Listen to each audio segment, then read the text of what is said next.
썩은 실은 과감히 버려야 고운 옷이 나오는 법이란다. 승진 파티장 샴페인 잔이 바닥에 떨어지는 소리가 들렸습니다. 그 소리와 함께 제 아들의 얼굴에서 모든 색이 빠져나갔습니다. 대형 스크린에는 나트랑 공항 입국장 CCTV 영상이 재생되고 있었고 그 안에서 제 아들은 여든에 가까운 노모의 여권과 핸드폰을 들고 유유히 출국장으로 걸어가고 있었습니다. 저 노인이 바로 저였습니다. 제가 마이크를 잡고 말했습니다. 검사들과 고위 공직자들로 가득 찬 연회장이 순식간에 조용해졌습니다. 누군가의 숨소리까지 들릴 것 같은 정적이 흘렀습니다. 제 아들 오민준 부장검사는 저를 베트남 요양원에 유기하려 했습니다. 평생 모은 재산을 가로채기 위해서요. 며느리가 하얗게 질린 얼굴로 아들의 팔을 잡았습니다. 하지만 아들은 꼼짝도 하지 못한 채 그저 스크린을 바라보고만 있었습니다. 이 순간까지 오는데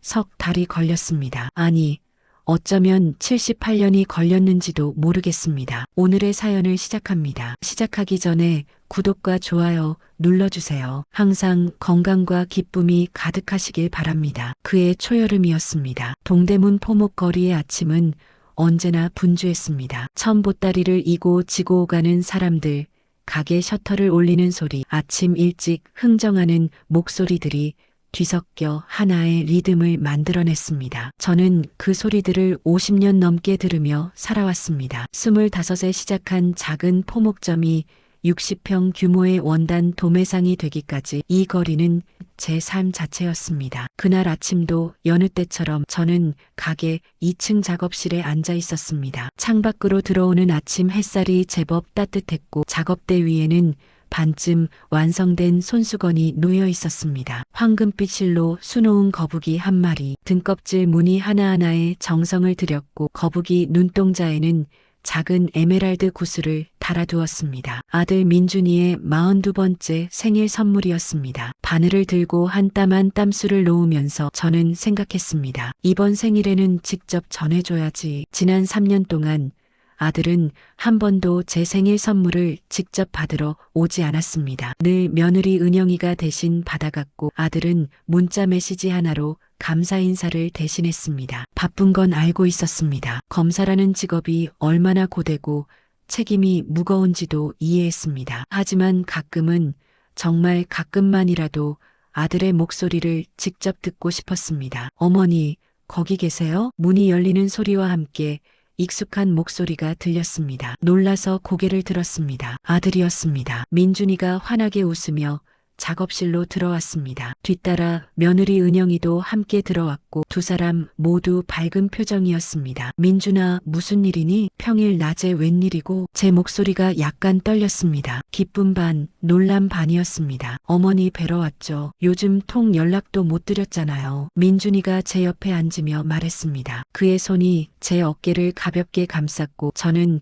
가슴 한편이 따뜻해지는 걸 느꼈습니다. 은영이가 커피 2잔을 꺼내놓으며 말했습니다. 어머니, 요즘 건강은 어떠세요? 병원은 잘 다니고 계시고요? 응, 괜찮아. 혈압약 잘 먹고 있고 무릎도 많이 나아졌어. 다행이네요. 저희가 자주 못 찾아뵈어서 항상 죄송해요. 은영이의 목소리는 부드러웠고 표정도 진심 어린 것처럼 보였습니다. 저는 고개를 저었습니다. 괜찮아. 너희가 바쁜 거 엄마가 모르겠니? 그나저나 오늘은 무슨 좋은 일 있어? 민준이가 커피를 한 모금 마시고는 은영이와 눈을 마주쳤습니다. 뭔가 준비된 듯한 분위기였습니다. 어머니, 사실 오늘 제안 하나 드리려고 왔어요. 제안? 네. 어머니, 베트남 가보신 적 있으세요? 갑작스러운 질문이었습니다. 저는 잠시 생각하다가 고개를 저었습니다. 아니, 없는데. 왜? 요즘 베트남 나트랑에 한국 시니어 분들을 위한 실버타운이 많이 생기고 있대요. 날씨도 좋고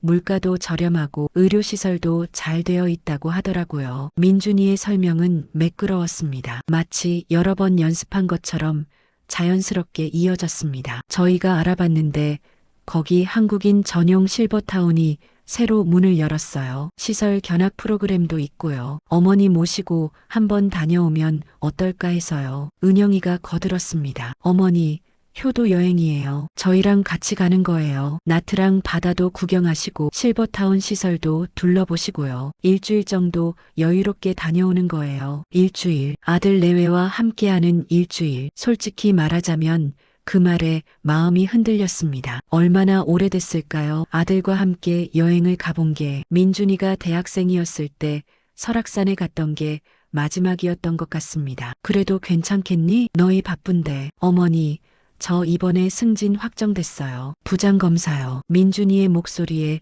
자부심이 묻어났습니다. 그래서 휴가도 좀 넉넉하게 받았고요. 어머니 모시고 좋은 데 다녀오고 싶었어요. 평생 저 키우시느라 고생하셨잖아요. 제 눈시울이 뜨거워졌습니다. 아들이 이렇게 말해주는 것만으로도 충분했습니다. 그래, 알았어. 가자. 언제 갈 건데? 다음 주 화요일이요. 항공권이랑 호텔은 저희가 다 예약해놨어요. 그렇게 빨리? 네.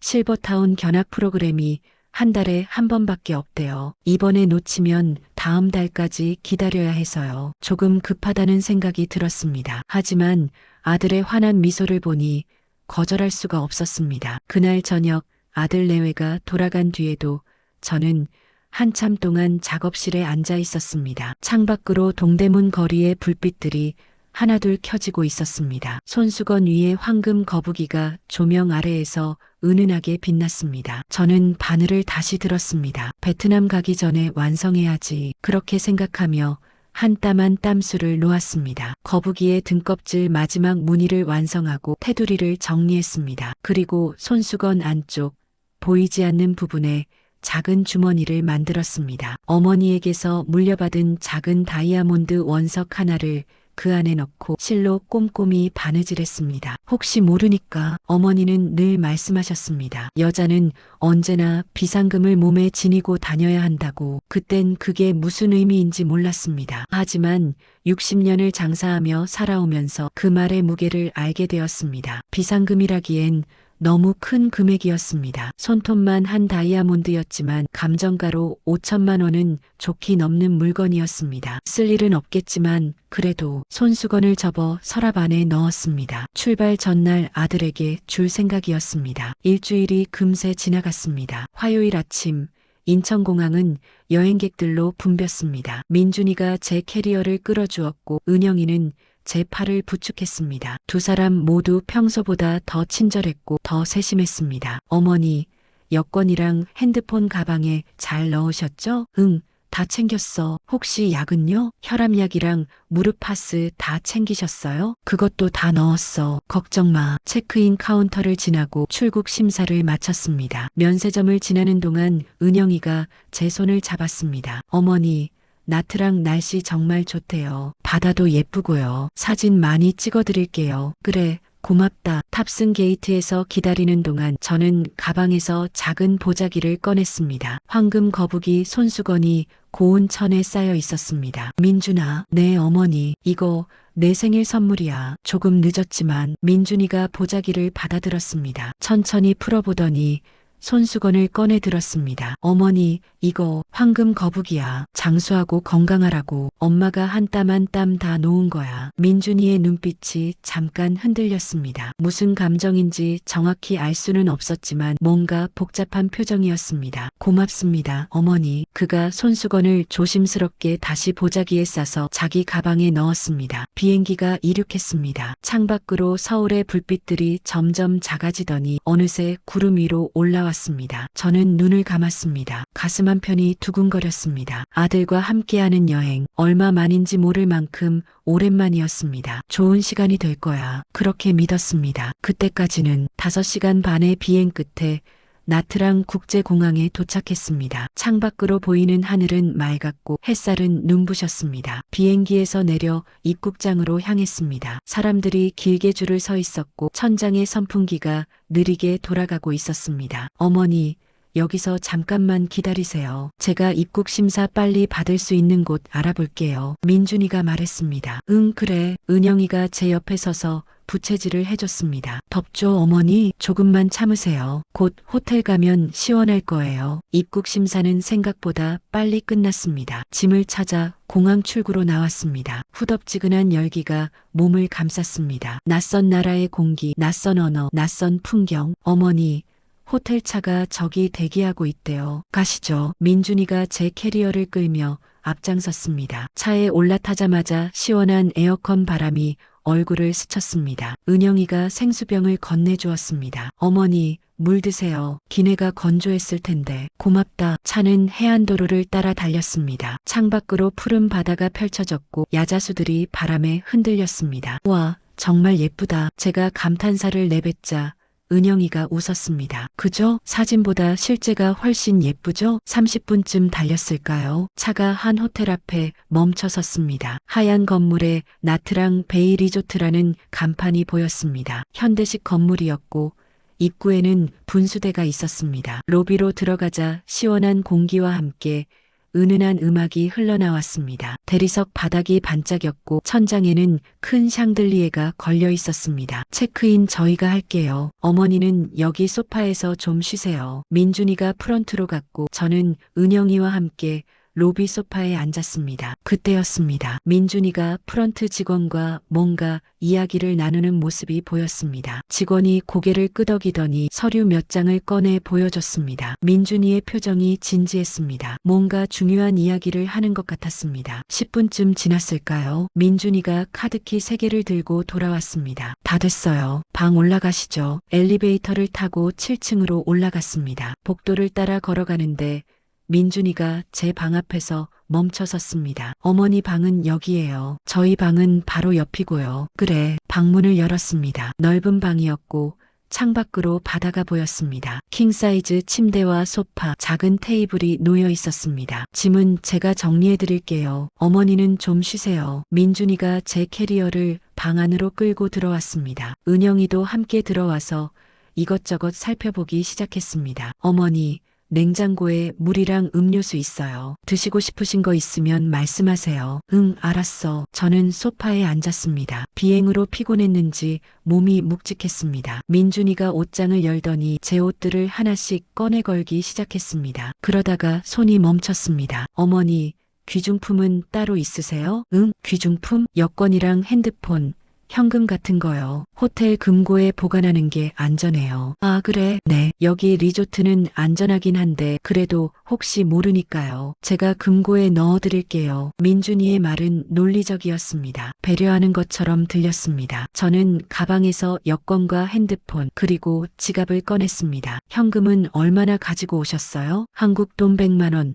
달러로 1000불. 와, 많이 가지고 오셨네요. 은영이가 웃으며 말했습니다. 그냥 혹시 몰라서 옛날 버릇이야. 민준이가 제 물건들을 받아들었습니다. 여권, 핸드폰, 지갑. 제 손에서 그것들이 떠나가는 순간 묘한 느낌이 들었습니다. 뭔가 불안한, 하지만 설명할 수 없는, 괜찮아, 아들인데. 저는 그렇게 스스로를 다독였습니다. 금고 비밀번호는 어머니 생년월일로 할게요. 45312331. 그래, 알았어. 민준이가 금고 문을 열고 제 물건들을 넣었습니다. 딸깍 소리와 함께 금고 문이 잠겼습니다. 자, 이제 편히 쉬세요. 저녁 때 모시러 올게요. 그래, 너희도 쉬어라. 민준이와 은영이가 방을 나갔습니다. 문이 닫히는 소리가 들렸습니다. 저는 침대에 누웠습니다. 천장을 바라보며 눈을 감았습니다. 창밖에서 파도 소리가 들려왔습니다. 규칙적이고 잔잔한 소리. 좋은 여행이 될 거야. 그렇게 중얼거리며 잠이 들었습니다. 하지만 그날 밤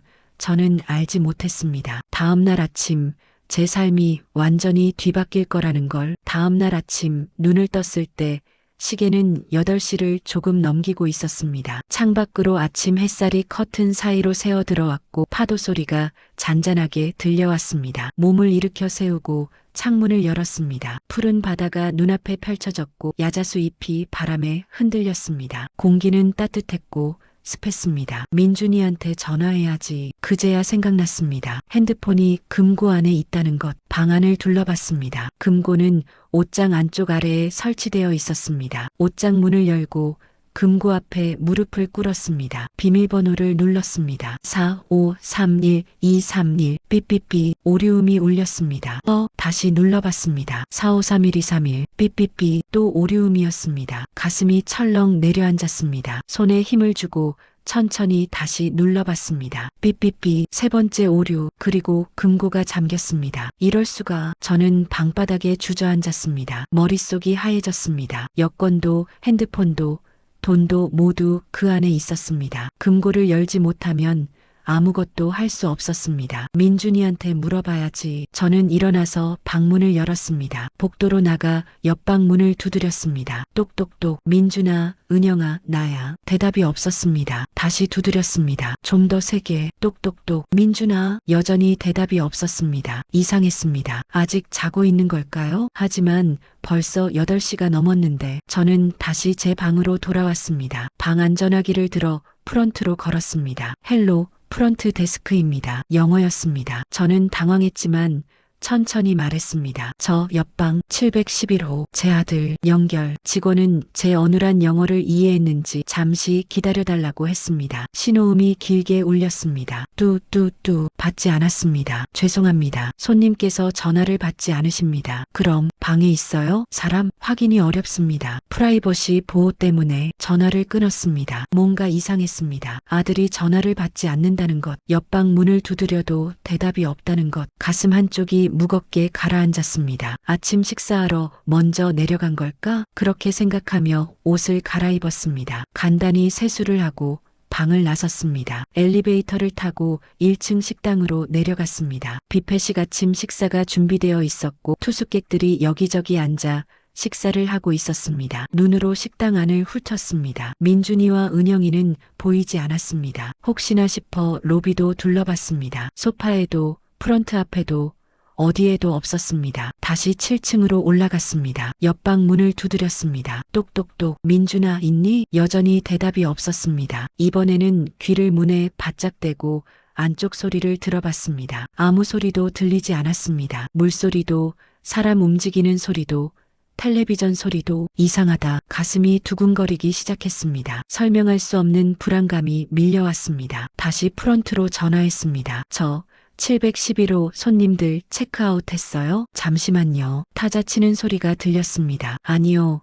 아직 체크아웃 하지 않으셨습니다. 그럼 방에 계시는 거예요? 그건 확인이 어렵습니다. 제 아들이에요. 어제 같이 체크인 했어요. 연락이 안 돼서 그러는데 확인 좀 해주실 수 있나요? 직원이 잠시 망설이다가 말했습니다. 룸서비스 직원에게 확인해 보겠습니다. 10분 후에 다시 전화 주시겠어요? 네, 알겠습니다. 전화를 끊고 침대에 앉았습니다. 시계를 봤습니다. 9시 15분, 10분이 영원처럼 느껴졌습니다. 방 안을 왔다 갔다 걸으며 시간을 보냈습니다. 창밖의 바다는 여전히 아름다웠지만 제 눈에는 아무것도 들어오지 않았습니다. 딸랑 전화벨이 울렸습니다. 달려가서 받았습니다. 여보세요? 손님 711호 확인했습니다. 네, 어떻게 됐어요? 방이 비어 있습니다. 뭐라고요? 짐도 없고 사람도 없습니다. 체크아웃은 안 하셨는데 방에 아무것도 없습니다. 전화기를 쥔 손이 떨렸습니다. 그럼 언제 나간 거예요? 그건 저희도 모릅니다. CCTV 확인이 필요한데 개인정보 보호 때문에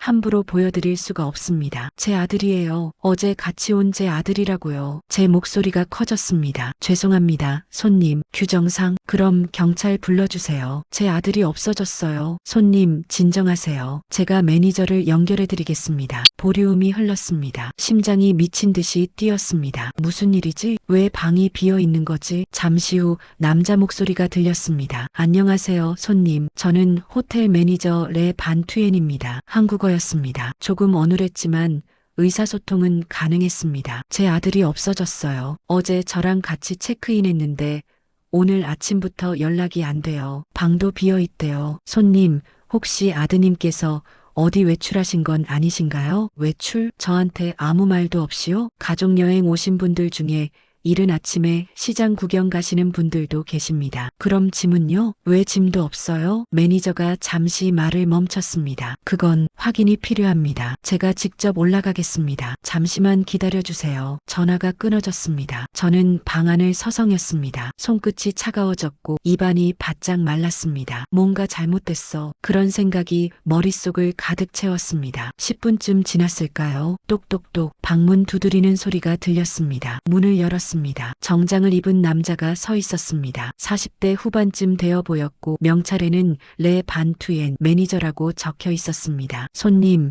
711호 확인했습니다. 어떻게 됐어요? 말씀하신 대로 방이 비어 있습니다. 짐도 없고 개인 물품도 없습니다. 그럼 제 아들은 어디 간 거예요? 매니저가 난처한 표정을 지었습니다. 저희 프런트 기록을 보니 어젯밤 11시쯤 711호에서 체크아웃 요청이 있었습니다. 체크아웃? 네. 하지만 정식 체크아웃 절차는 밟지 않으셨습니다. 그냥 프런트에 전화로 내일 아침 일찍 출발한다고만 하셨다고 합니다. 누가요? 제 아들이요? 네. 남자 손님이셨다고 합니다. 머리가 어지러웠습니다. 그럼 지금 어디 있는 건데요? 그건 저희도 모릅니다. CCTV 확인해 주세요. 손님, 그건 경찰 요청이 있어야. 그럼 경찰 불러주세요. 제 아들이 없어졌다고요. 제 목소리가 떨렸습니다. 매니저가 잠시 생각하더니 고개를 끄덕였습니다. 알겠습니다. 경찰에 연락하겠습니다. 그런데 손님, 혹시 아드님 핸드폰 번호 알고 계세요? 알죠. 근데 제 핸드폰이 금고 안에 있어요. 비밀번호가 안 풀려서. 금고요? 네.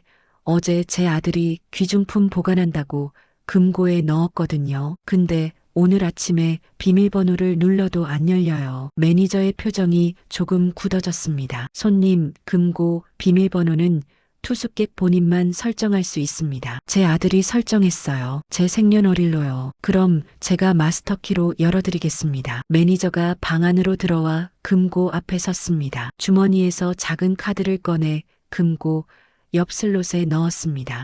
금고 문이 열렸습니다. 저는 숨을 죽이고 금고 안을 들여다봤습니다. 비어 있었습니다. 여권도 핸드폰도 지갑도 아무것도 없었습니다. 이럴 수가. 무릎에 힘이 풀렸습니다. 벽에 기대지 않았으면 그대로 주저앉았을 것입니다. 손님 괜찮으세요? 매니저가 제 팔을 붙잡았습니다. 제 물건이 다 없어요. 여권도 핸드폰도 돈도. 혹시 다른 곳에 두신 건 아니세요? 저는 고개를 저었습니다. 눈물이 핑 돌았습니다. 어제 제 아들이 금고에 넣는 걸 제가 봤어요. 분명히 넣었어요. 매니저가 심각한 얼굴로 말했습니다. 손님, 지금 바로 경찰에 연락하겠습니다. 여기 앉아서 기다려주세요. 매니저가 방을 나갔습니다. 저는 침대에 앉았습니다. 온몸이 떨렸습니다. 민준이가 가져간 걸까? 아니, 그럴 리 없었습니다. 제 아들이 왜 그런 짓을 하겠습니까? 하지만 상황은 분명했습니다. 아들은 사라졌고 제 물건도 사라졌습니다. 창밖을 바라봤습니다. 햇살은 여전히 밝았고 바다는 푸르렀습니다. 하지만 제 세상은 순식간에 어두워지고 있었습니다. 1시간쯤 지났을까요? 똑똑똑 문을 두드리는 소리가 들렸습니다. 문을 열자 경찰 제복을 입은 2명의 남자가 서 있었습니다. 뒤에 매니저도 함께 있었습니다. 안녕하십니까? 나트랑 경찰서 응우엔 반타인입니다. 나이든 경찰관이 서툰 한국어로 말했습니다. 들어오세요. 경찰관들이 방 안으로 들어왔습니다. 한 명은 수첩을 꺼내 들었습니다. 상황 설명 부탁드립니다. 저는 어제부터 있었던 일을 천천히 설명했습니다. 아들, 며느리와 함께 왔다는 것, 금고에 귀중품을 보관했다는 것, 오늘 아침 아들이 사라졌다는 것, 금고가 비어 있었다는 것. 경찰관이 고개를 끄덕이며 받아 적었습니다. 아드님 성함과 나이는요? 오민준, 42입니다. 직업은요? 검사입니다. 한국에서. 경찰관의 눈빛이 미묘하게 변했습니다. 검사요? 네. 그럼 며느님은요? 이름은 박은영이고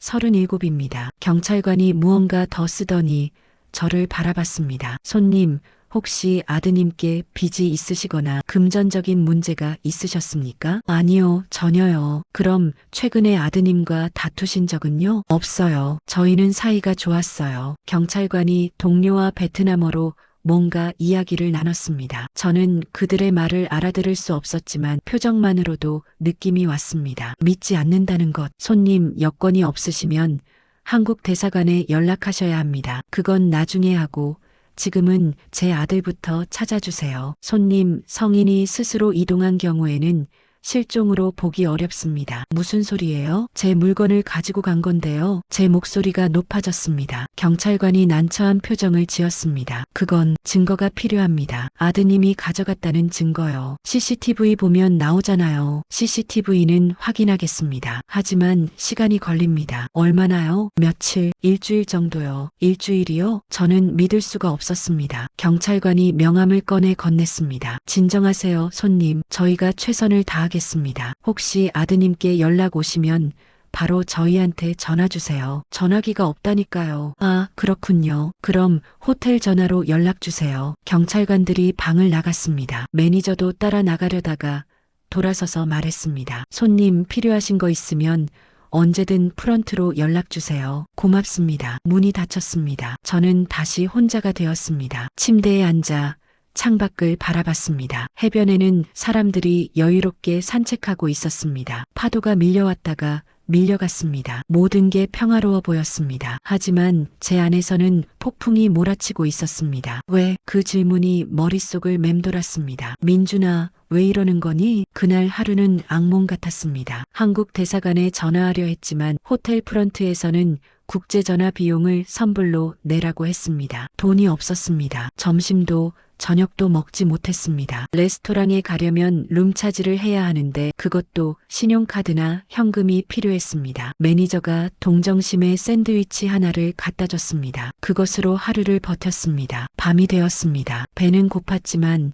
잠은 오지 않았습니다. 천장을 바라보며 누워 있었습니다. 어둠 속에서 여러 생각이 스쳐 지나갔습니다. 민준이가 처음 검사 임용장을 받았을 때 얼마나 자랑스러웠는지, 은영이와 결혼식을 올렸을 때 얼마나 기뻤는지, 그 모든 순간들이 진짜였을까요? 아니면 제가 착각한 걸까요? 아니야. 고개를 저었습니다. 분명 무슨 이유가 있을 거야. 민준이가 저를 버릴 리 없어. 하지만 가슴 한편에서는 다른 목소리가 들렸습니다. 그럼 왜 연락이 없는데? 왜 물건을 다 가져간 건데? 두 목소리가 머릿속에서 싸웠습니다. 새벽녘이 되어서야 겨우 잠이 들었습니다. 다음 날 아침 똑똑똑 문 두드리는 소리에 잠에서 깼습니다. 시계를 보니 9시였습니다. 누구세요? 호텔 매니저입니다. 문을 열었습니다. 매니저가 심각한 표정으로 서 있었습니다. 손님, 경찰서에서 연락이 왔습니다. 뭐래요? CCTV 확인했다고 합니다. 그래서요? 제 아들 나온 거예요? 매니저가 잠시 망설이더니 말했습니다. 나왔습니다. 어제 새벽 2시쯤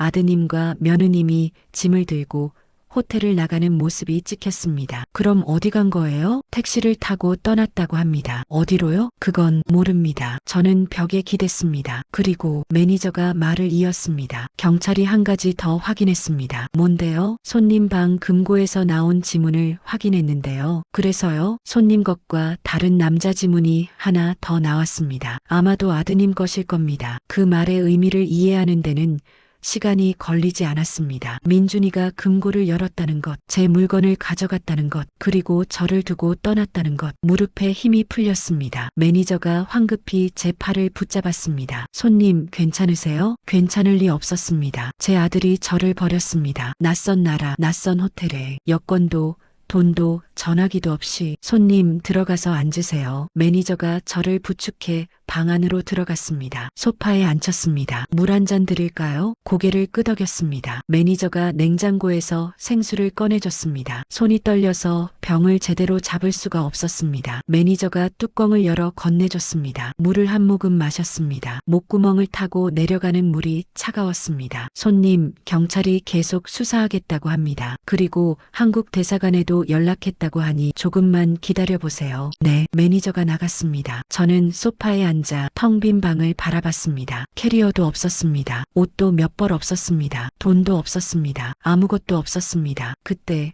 문득 생각났습니다. 손수건. 일어나서 옷장을 뒤졌습니다. 어제 입었던 카디건 주머니를 뒤졌습니다. 없었습니다. 서랍을 열어봤습니다. 침대 밑을 확인했습니다. 어디에도 없었습니다. 황금 거북이 손수건, 그 안에 숨겨둔 다이아몬드, 그것마저 사라졌습니다. 아니, 민준이가 가져갔겠죠. 손수건까지. 그 순간 가슴 깊은 곳에서 뭔가가 부서지는 소리가 들렸습니다. 믿음이었을까요? 아니면 희망이었을까요? 어쩌면 둘 다였을지도 모릅니다. 저는 바닥에 주저앉았습니다. 그리고 처음으로 울었습니다. 소리내어.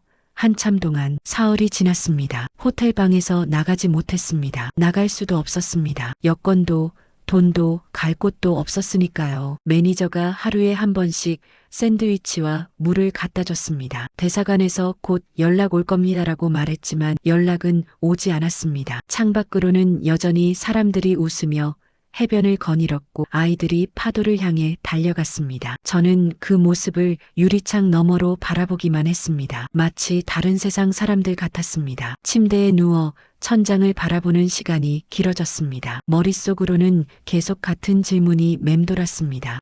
민준이는 왜 이런 짓을 했을까? 무엇이 필요했던 걸까? 돈이었을까? 아니면 다른 무언가였을까? 생각하면 할수록 답은 나오지 않았습니다. 나흘째 되는 날 오후였습니다. 똑똑똑 문 두드리는 소리가 들렸습니다. 누구세요? 경찰입니다. 문을 열었습니다. 어제 왔던 그 경찰관, 의무엔 반타인이 서 있었습니다. 안녕하십니까, 손님. 들어가도 되겠습니까? 네, 들어오세요. 경찰관이 방 안으로 들어왔습니다. 표정이 평소보다 더 무거워 보였습니다. 앉으시죠. 소파를 권했습니다. 경찰관이 앉았고 저도 맞은편에 앉았습니다. 손님, 조사 결과를 말씀드리러 왔습니다. 네, 말씀하세요. 경찰관이 가방에서 서류 몇 장을 꺼냈습니다. 아드님과 며느님이 탄 택시 기사를 찾았습니다. 그래서요? 어디 갔대요?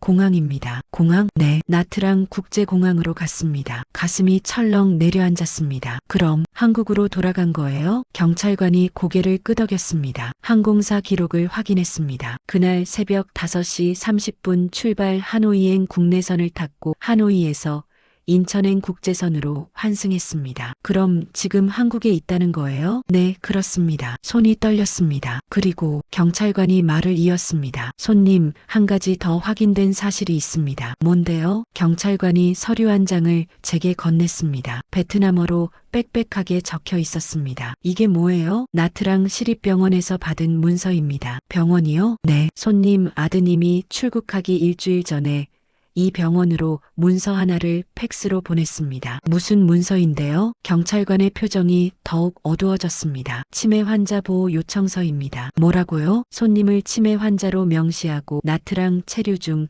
문제 발생 시 해당 병원으로 이송해달라는 공증 문서입니다. 머리가 어지러웠습니다. 치매라고요? 제가요? 네. 한국 병원 진단서도 첨부되어 있었습니다. 물론 위조된 것으로 보입니다. 이럴 수가. 그리고 이 문서에는 아드님이 손님의 법정 후견인으로 지정되어 있고 손님의 재산 관리 권한을 위임받았다고 적혀 있습니다. 경찰관의 말 한마디 한마디가 가슴에 못을 박는 것 같았습니다. 그럼 민준이가 처음부터 계획한 거예요? 조사 결과로는 그렇습니다. 왜요? 왜 그런 짓을 한 거예요? 경찰관이 한숨을 쉬었습니다. 손님 실례지만 한국에 재산이 많으신가요? 네, 동대문에 포목점 건물이 있어요. 땅값이 많이 올라서 부동산 중개인들이 500억은 넘는다고 했어요. 경찰관의 눈빛이 변했습니다. 500억? 그게 이것과 무슨 상관이 있나요? 손님, 아드님은 손님을 베트남에 버리고 치매 환자로 만들려고 한 것 같습니다. 무슨 손님이 치매로 판정되고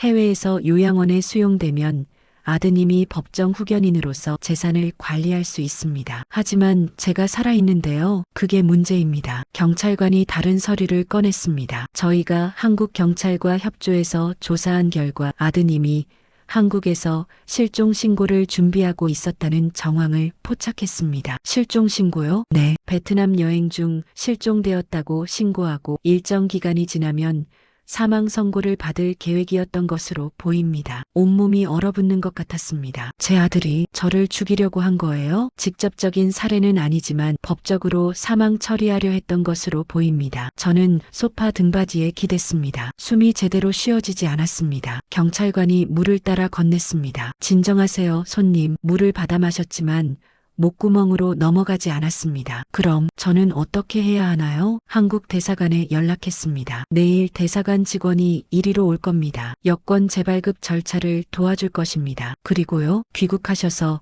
법적 조치를 취하셔야 합니다. 법적 조치요? 네. 아드님을 고소하셔야 합니다. 사기, 유기, 재산 침탈 혐의로요. 제 아들을 고소하라는 말, 그 말이 귓가에서 맴돌았습니다. 저는 그냥 집에 가고 싶어요. 목소리가 떨렸습니다. 경찰관이 고개를 끄덕였습니다. 도와드리겠습니다. 대사관과 협조해서 최대한 빨리 귀국하실 수 있도록 하겠습니다. 고맙습니다. 경찰관이 일어섰습니다. 힘내세요, 손님. 아직 끝난 게 아닙니다. 네. 경찰관이 방을 나갔습니다. 저는 다시 혼자 남았습니다. 창밖을 바라봤습니다. 해가 서쪽으로 기울고 있었습니다. 하늘이 주황빛으로 물들었고 바다도 그 색을 닮아갔습니다. 아름다웠습니다. 하지만 제 가슴속은 온통 어둠뿐이었습니다. 다음 날 아침 똑똑똑 또 문 두드리는 소리가 들렸습니다. 누구세요? 대한민국 호치민 총영사관입니다. 문을 열었습니다. 30대 후반쯤 되어 보이는 여자가 서 있었습니다. 정장을 입었고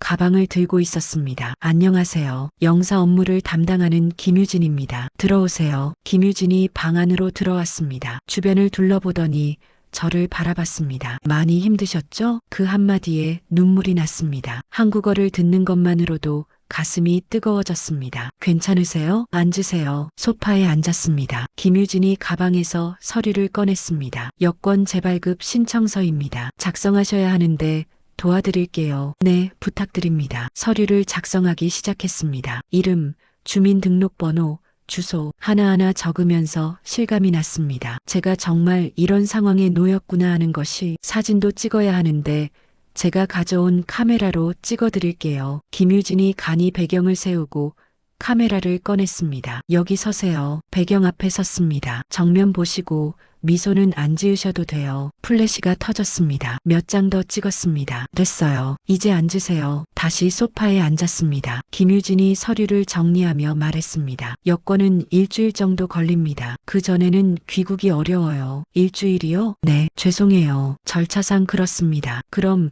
그동안 여기 계속 있어야 하나요? 호텔비가 문제시죠? 네, 돈이 하나도 없어서요. 김유진이 잠시 생각하더니 말했습니다. 대사관에서 긴급 생활비 지원을 해드릴 수 있어요. 한 50만 원 정도요. 그걸로 당장 필요한 것들 해결하시고 호텔비는 제가 호텔 측과 이야기해 볼게요. 정말요? 네, 이런 경우가 종종 있어요. 호텔도 이해해 줄 겁니다. 처음으로 한숨을 쉴 수 있었습니다. 감사합니다. 아니에요. 제 일이에요. 김유진이 명함을 꺼내 건넸습니다. 혹시 필요한 거 있으면 언제든 연락 주세요. 제 핸드폰 번호도 적혀 있어요. 네. 김유진이 가방을 챙기며 일어났습니다. 그리고 한 가지 더 말씀드릴 게 있어요. 뭔가요? 경찰에서 보고 받았는데요. 아드님이 손님을 상대로 한범죄 정황이 명확합니다. 귀국하시면 바로 고소하셔야 해요. 제 아들을요? 네. 안 그러면 아드님이 손님의 재산을 모두 가져갈 수도 있어요. 그 말에 정신이 번쩍 들었습니다. 그럼 제가 지금 뭘 해야 하나요? 일단 증거를 확보하세요. 여기서 있었던 일들, 경찰 조사 기록,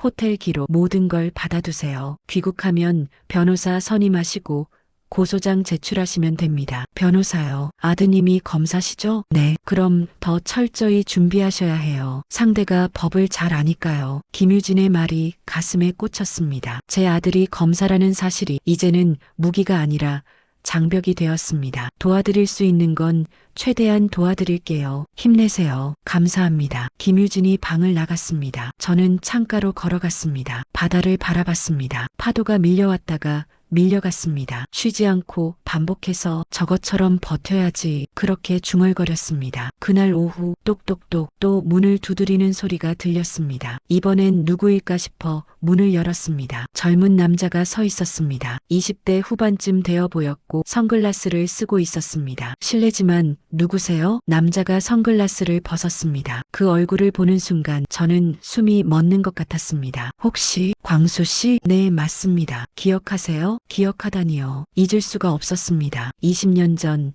동대문 시장에서 저에게 원단을 납품하던 업체 사장의 아들이었습니다. 그때 이 아이는 겨우 대학생이었고 아버지를 따라 가끔 가게에 들렀었습니다. 광수 씨가 왜 여기에? 어머니 소식 들었어요. 경찰서에서 일하는 친구가 있는데 한국 노인분이 공경에 처했다는 얘기를 듣고 이름을 확인했더니 오 여사님이시더라고요. 그래서 온 거예요? 네, 도와드리려고요. 하지만 들어가도 될까요? 복도에서 이야기하긴 그렇죠. 아, 네, 들어오세요. 광수가 방 안으로 들어왔습니다. 소파에 앉으며 주변을 둘러봤습니다. 많이 힘드셨죠? 응. 광수가 가방에서 봉투 하나를 꺼냈습니다. 일단 이거 드세요. 봉투를 열어보니 반미 베트남식 샌드위치가 들어 있었습니다. 제가 아침도 못 드셨을 것 같아서요. 눈물이 날 것 같았습니다. 고마워요. 반미를 꺼내 한 입 베어 물었습니다. 며칠 만에 제대로 된 음식이었습니다. 광수가 기다려 주었습니다. 말없이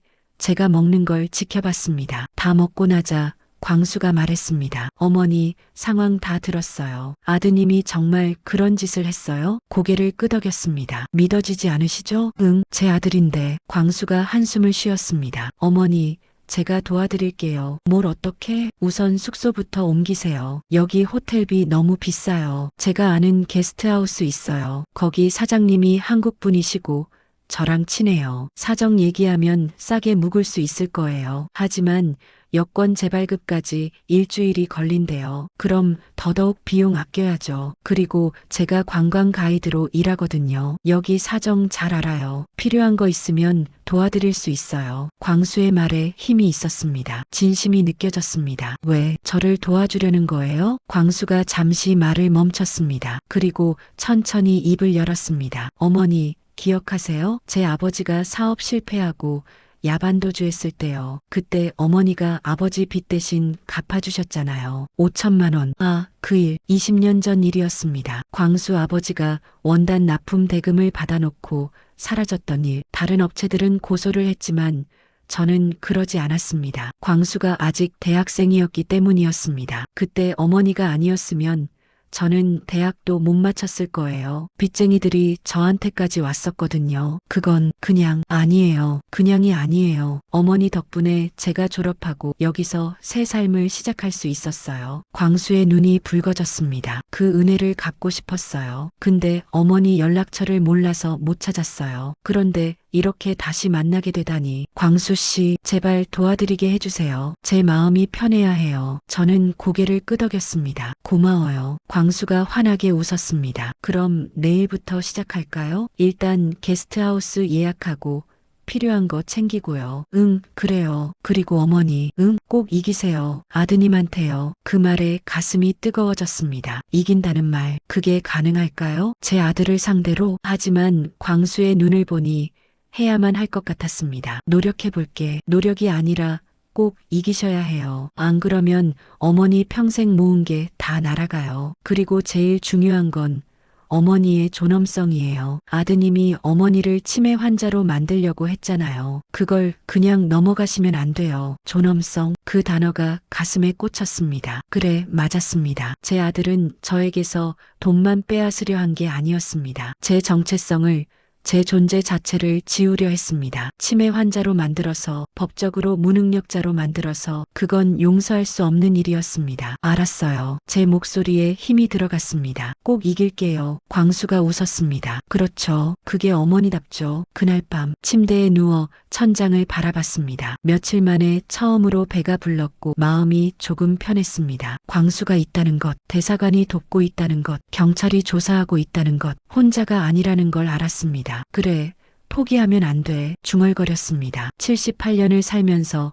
어떻게든 해냈잖아. 이것도 해낼 수 있어. 창밖으로 달빛이 들어왔습니다. 바다 위에 반짝이는 달빛을 바라보며 저는 결심했습니다. 민준이와 맞서기로. 제 아들이지만 이제는 적이 되었습니다. 아니, 어쩌면 처음부터 적이었는지도 모릅니다. 저만 몰랐을 뿐. 그 생각이 가슴을 아프게 했지만 동시에 마음을 단단하게 만들었습니다. 싸우자. 끝까지. 눈을 감았습니다. 이번에는 잠이 왔습니다. 악몽은 꾸지 않았습니다. 일주일이 지났습니다. 광수가 매일 와서 도와줬습니다. 게스트하우스로 옮겼고 하루 2만 원이면 묵을 수 있었습니다. 대사관에서 받은 긴급 생활비로 당장 필요한 것들을 샀습니다. 그리고 증거를 모았습니다. 경찰서에서 조사 기록 사본을 받았습니다. 호텔에서 CCTV 영상 파일을 받았습니다. 민준이가 보낸 치매 환자 보호 요청서 사본도 받았습니다. 모든 것이 명확했습니다. 제 아들이 저를 버리려 했다는 것. 김유진 영사가 다시 찾아왔을 때는 여권을 들고 있었습니다. 여권 나왔어요. 이제 귀국하실 수 있어요. 여권을 받아들었습니다. 새 여권이었지만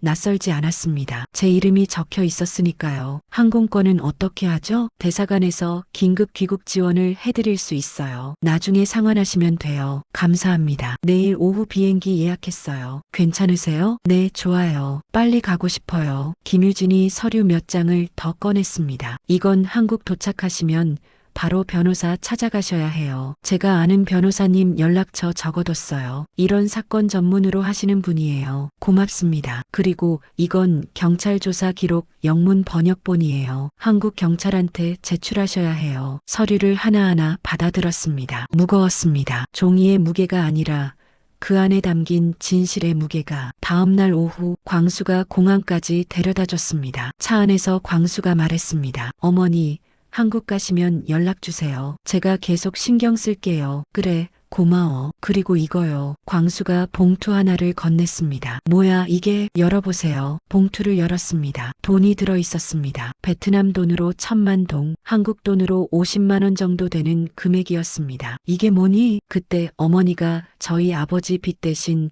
갚아주신 5천만 원이요. 이자 포함하면 억대가 넘는데 지금 제가 가진 건 이게 전부예요. 일단 이거라도 받아주세요. 나중에 더 갚을게요. 아니야. 그건 괜찮아. 아니에요. 받으셔야 해요. 광수의 목소리가 단호했습니다. 어머니가 받아주셔야 제가 마음이 편해요. 제발이요. 저는 봉투를 들여다봤습니다. 그리고 천천히 받아들었습니다. 고마워, 광수야. 천만에요. 꼭 이기고 오세요. 그럴게. 공항에 도착했습니다. 광수가 체크인 카운터까지 함께 가줬습니다. 출국 심사장 입구에서 헤어졌습니다. 안녕히 가세요, 어머니. 너도 건강해라. 광수가 손을 흔들었습니다. 저도 손을 흔들며 출국장 안으로 들어갔습니다. 비행기 안 창가 자리에 앉았습니다. 이륙하면서 나트랑 해안선이 보였습니다. 푸른 바다, 하얀 모래사장, 흔들리는 야자수, 아름다웠습니다. 하지만 제게는 악몽의 장소였습니다. 비행기가 구름 위로 올라갔습니다. 나트랑이 점점 작아지더니 이내 보이지 않았습니다. 눈을 감았습니다. 이제 시작이야. 중얼거렸습니다. 진짜 싸움은 이제부터야. 인천공항에 도착한 건 밤 9시쯤이었습니다. 입국 심사를 마치고 짐 찾는 곳으로 갔습니다. 짐이 없었습니다. 가져온 게 없었으니까요. 공항 밖으로 나왔습니다. 찬바람이 얼굴을 스쳤습니다. 한국의 겨울바람이었습니다. 택시를 탔습니다. 어디로 모실까요? 동대문구 용두동이요. 네, 차가 출발했습니다. 창밖으로 서울의 야경이 펼쳐졌습니다. 익숙한 풍경이었습니다. 하지만 이상하게 낯설었습니다. 한 달 만에 돌아온 서울인데 모든 게 달라 보였습니다. 아니, 달라진 건 서울이 아니라 저였습니다. 집에 도착했을 때는 밤 11시가 넘었습니다. 대문 앞에 섰습니다. 2층 건물이었습니다. 1층은 예전의 포목점이었고 2층은 주거 공간이었습니다. 포목점은 5년 전에 문을 닫았습니다. 이제는 텅 빈 창고로만 쓰고 있었습니다. 문을 열고 들어갔습니다. 어두웠습니다. 한 달 동안 비어있던 집이라 먼지 냄새가 났습니다. 불을 켰습니다. 모든 게 그대로였습니다. 거실 소파, 식탁, 텔레비전. 제가 떠나기 전 그대로였습니다. 하지만 뭔가 허전했습니다. 2층으로 올라갔습니다. 제 방문을 열었습니다. 침대, 옷장, 화장대 모두 그대로였습니다. 침대에 앉았습니다.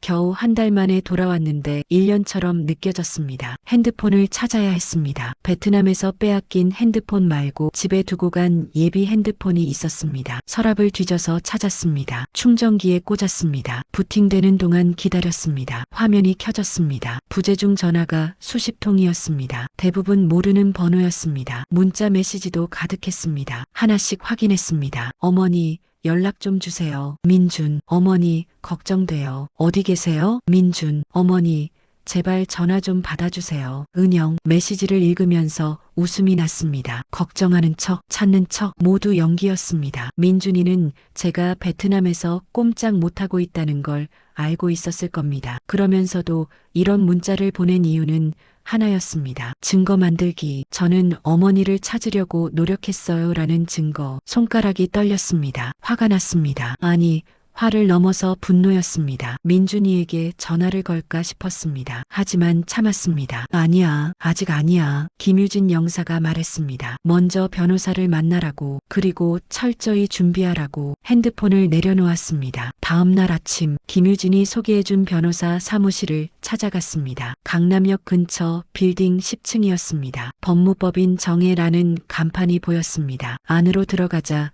젊은 여자가 맞이했습니다. 예약하신 오 여사님이신가요? 네, 맞습니다. 이쪽으로 오세요. 상담실로 안내받았습니다. 잠시 후 50대 중반쯤 되어 보이는 남자가 들어왔습니다. 정장을 입었고 안경을 쓰고 있었습니다. 안녕하세요. 변호사 이정훈입니다. 오 여사입니다. 악수를 나눴습니다. 이정훈 변호사가 자리에 앉으며 말했습니다. 호치민 총영사관 김유진 영사님한테 연락받았습니다. 대략적인 상황은 들었는데요. 자세히 말씀해 주시겠어요? 저는 처음부터 끝까지 설명했습니다. 베트남 여행 제안부터 공항에서 여권을 빼앗긴 것, 호텔 금고에 넣었던 물건들이 사라진 것, 민준이가 사라진 것, 치매 환자 보호 요청서, 모든 것을 이정훈 변호사는 메모하며 들었습니다. 가끔 질문을 했고 저는 대답했습니다. 1시간쯤 지났을까요? 이정훈 변호사가 펜을 내려놓았습니다. 정리하면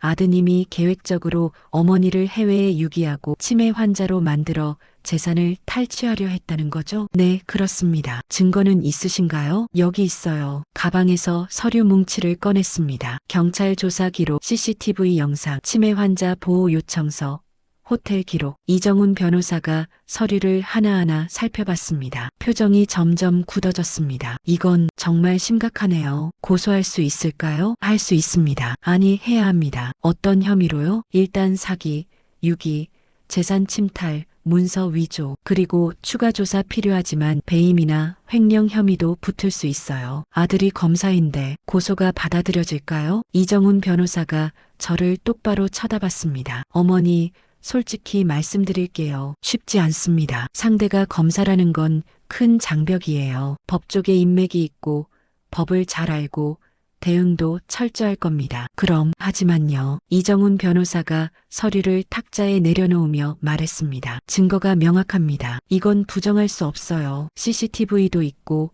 위조 문서도 있고 베트남 경찰 조사 기록도 있어요. 제대로 싸우면 이길 수 있습니다. 가슴이 뛰었습니다. 정말요? 네, 단 조건이 있어요. 뭔가요? 어머니가 흔들리시면 안 됩니다. 아드님 측에서 회유할 겁니다. 합의하자고 할 거예요. 돈 줄 테니 고소 취하하라고 할 거예요. 어머니가 그때 넘어가시면 끝이에요. 저는 돈이 필요한 게 아니에요. 제 목소리가 떨렸습니다. 제 존엄성을 되찾고 싶어요. 제 아들이 저한테 한 짓이 얼마나 나쁜 건지 세상에 알리고 싶어요. 이정훈 변호사가 고개를 끄덕였습니다. 그럼 제가 도와드리겠습니다. 끝까지요. 고맙습니다. 오늘부터 준비 시작할게요. 일단 고소장부터 작성하고 검찰에 제출하겠습니다. 네, 그리고 한 가지 더. 뭔가요? 어머니 재산부터 보호해야 해요. 아드님이 이미 손을 쓰고 있을 수도 있어요. 그 말에 정신이 번쩍 들었습니다. 어떻게 해야 하나요? 등기부등본부터 확인해야 해요. 혹시 명예 변경되거나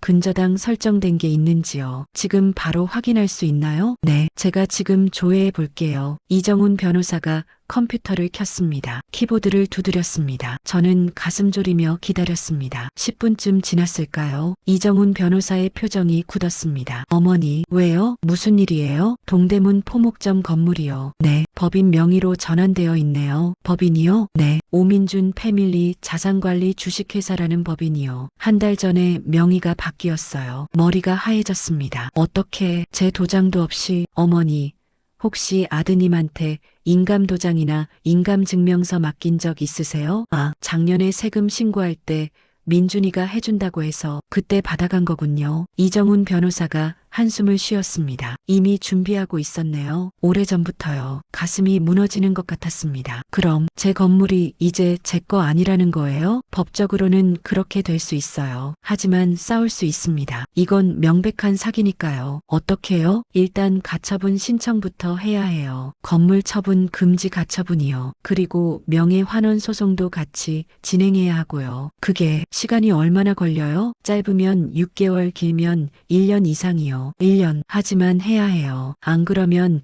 아드님이 그 건물 팔아버릴 수도 있어요. 저는 고개를 끄덕였습니다. 해주세요. 다 해주세요. 알겠습니다. 이정훈 변호사가 서류를 정리하며 말했습니다. 오늘부터 전쟁입니다. 어머니, 각오하세요. 이미 각오했어요. 변호사 사무실을 나왔을 때는 오후 2시였습니다. 거리를 걸었습니다. 사람들이 바삐 오갔습니다. 평범한 일상을 사는 사람들, 저도 한 달 전까지는 그들 중 하나였습니다. 하지만 이제는 아니었습니다. 핸드폰이 울렸습니다. 모르는 번호였습니다. 받았습니다. 여보세요? 어머니, 민준이의 목소리였습니다. 온몸이 굳었습니다. 어머니, 저예요. 민준이요. 알아. 어머니, 어디 계세요? 한 달 동안 연락이 안 돼서 얼마나 걱정했는지 아세요? 걱정, 그 단어가 귀에 거슬렸습니다. 걱정은 무슨 걱정? 내가 날 버리고 갔잖아. 전화기 너머로 침묵이 흘렀습니다. 잠시 후 민준이가 말했습니다. 어머니, 오해예요. 오해? 네, 저는 어머니를 버린 게 아니에요. 그럼 뭐야? 새벽에 짐 싸서 도망간 건 급한 일이 생겨서 그랬어요. 한국에서 긴급 호출이 와서요. 어머니 깨우기 싫어서 조용히 나온 거예요.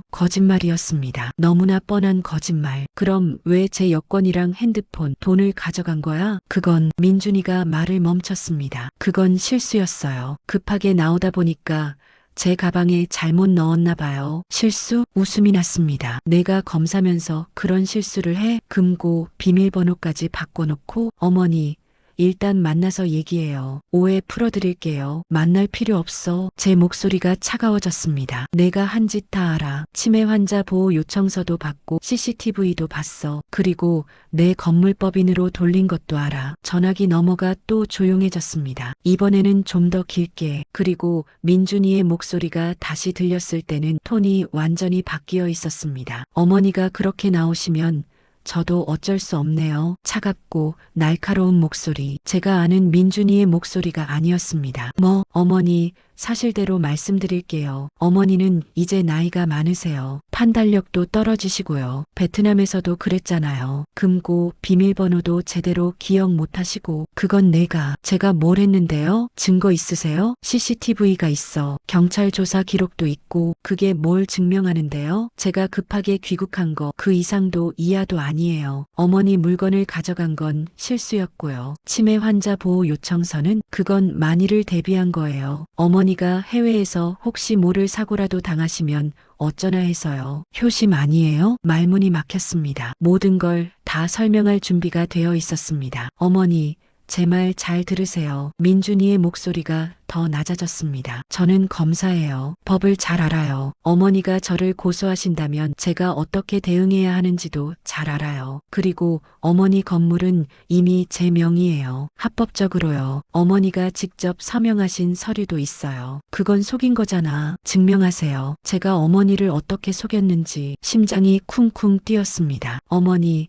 마지막으로 기회 드릴게요. 조용히 넘어가세요. 그럼 저도 어머니 노후 잘 챙겨드릴게요. 매달 생활비도 드리고요. 생활비? 네. 300만 원 정도면 충분하시죠? 그 정도면 혼자 사시기에 넉넉해요. 300만 원, 500억짜리 건물 주인에게 300만 원을 준다고. 웃음이 났습니다. 민준아, 네. 너 정말 내 아들 맞니? 민준이가 한숨을 쉬었습니다. 어머니, 감정적으로 나오지 마세요. 이건 현실이에요. 현실은 내가 범죄자라는 거야. 범죄자? 민준이가 비웃는 소리가 들렸습니다. 어머니, 제가 범죄자면 증명해 보세요. 법정에서요. 제가 얼마나 잘 준비되어 있는지 보여드릴게요. 전화가 끊어졌습니다. 저는 한참 동안 핸드폰을 들고 서 있었습니다. 주변 사람들이 지나갔습니다. 하지만 저는 움직일 수가 없었습니다. 이게 정말 현실인가? 제 아들이 저를 협박했습니다. 돈으로 입을 막으려고 했습니다. 그것도 제 돈으로. 무릎에 힘이 빠졌습니다. 근처 벤치로 가서 앉았습니다. 하늘을 올려다봤습니다. 회색빛 구름이 잔뜩 끼어 있었습니다. 어떻게 해야 하지? 그때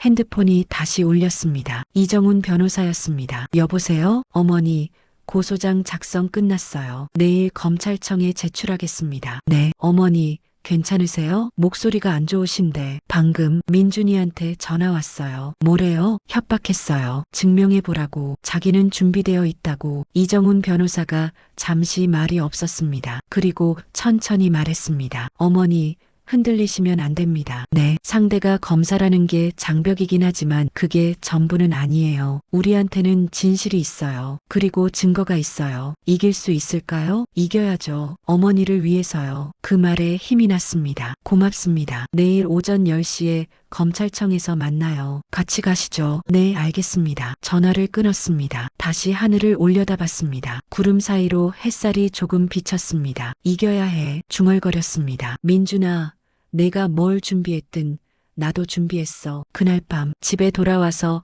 2층 작업실로 올라갔습니다. 오래된 나무 책상이 있었고 그 위에는 먼지가 쌓여 있었습니다. 서랍을 열었습니다. 오래된 장부들이 나왔습니다. 포목점을 운영하던 시절의 기록들 한 장 한 장 넘겨봤습니다. 50년의 기록, 손으로 적은 숫자들, 거래처 이름들, 원단 목록들, 이걸로 여기까지 왔어. 중얼거렸습니다. 아무것도 없이 시작해서 여기까지, 그리고 민준이를 키웠습니다. 검사로 만들었습니다. 제 전부를 쏟아부어서. 그런데 그 아들이 이제 저를 무너뜨리려 하고 있었습니다. 가슴이 아팠습니다. 하지만 울지 않았습니다. 울 시간 없어. 책상 앞에 앉았습니다. 종이를 꺼내 펜을 들었습니다. 그리고 쓰기 시작했습니다. 제가 기억하는 모든 것, 민준이가 언제부터 이상했는지, 언제부터 제 도장을 달라고 했는지, 언제부터 서류에 서명하라고 했는지 하나하나 적어 내려갔습니다. 밤이 깊어갔습니다. 하지만 멈추지 않았습니다. 동이 트기 시작할 무렵 펜을 내려놓았습니다. 10장이 넘는 기록, 이정훈 변호사한테 줘야 할 자료였습니다. 창밖을 봤습니다. 동대문 거리에 아침 햇살이 비치기 시작했습니다. 새로운 하루가 시작되고 있었습니다. 싸우자. 다시 한번 중얼거렸습니다. 끝까지. 다음 날 아침 검찰청 앞에서 이정훈 변호사를 만났습니다. 어머니, 잘 주무셨어요? 한숨도 못 잤어요. 그러셨겠어요. 변호사가 서류 가방을 들어보이며 말했습니다. 고소장 여기 있어요. 들어가시죠. 검찰청 건물은 웅장했습니다. 민준이가 매일 출근하던 곳이었습니다. 한때는 자랑스러웠던 곳, 이제는 제가 제 아들을 고소하러 들어가는 곳. 민원실로 갔습니다. 번호표를 뽑고 기다렸습니다. 주변에는 여러 사람들이 앉아 있었습니다. 모두 각자의 사연을 가지고 이곳에 온 사람들이었습니다. 423번, 제 번호가 불렸습니다. 창구로 갔습니다. 고소장 제출하러 오셨어요? 직원이 물었습니다. 네. 이정훈 변호사가 서류를 내밀었습니다. 직원이 서류를 받아 확인했습니다. 표정이 굳어지는 게 보였습니다. 피고소인이 오민준 부장검사요? 네. 직원이 저를 쳐다봤습니다. 고소인과의 관계가 모자 관계라고 되어 있는데 맞으신가요? 네, 맞아요. 직원의 눈빛이 복잡해졌습니다. 잠시만 기다려주세요. 직원이 자리를 뜨더니 안쪽으로 들어갔습니다. 10분쯤 지났을까요? 중년 남자가 나왔습니다. 고소인 오 여사님이신가요? 네. 민원 담당 검사 한승우입니다. 이쪽으로 오시겠어요? 별도의 상담실로 안내받았습니다. 한승우 검사가 자리에 앉으며 말했습니다. 고소장 내용 확인했습니다. 네. 피고소인이 오민준 부장검사가 맞습니까? 네. 제 아들이에요. 한승우 검사가 난처한 표정을 지었습니다. 어머니, 이거는 좀 민감한 사안입니다. 왜요? 피고소인이 현직 검사이기 때문입니다. 내부 조사가 필요하고 절차도 복잡해질 수 있습니다. 그래도 접수는 되는 거죠? 물론입니다. 다만 한승우 검사가 잠시 말을 멈췄습니다. 혹시 합의 의사는 없으신가요? 합의요? 네. 가족 간의 일이니 원만하게 해결하시는 게. 이정훈 변호사가 끼어들었습니다. 검사님, 이 사건은 단순한 가족 갈등이 아닙니다. 계획적인 유기와 재산 침탈 사건입니다. 합의 대상이 아닙니다. 한승우 검사가 서류를 다시 들여다봤습니다. 베트남에서의 정황, 위조 문서,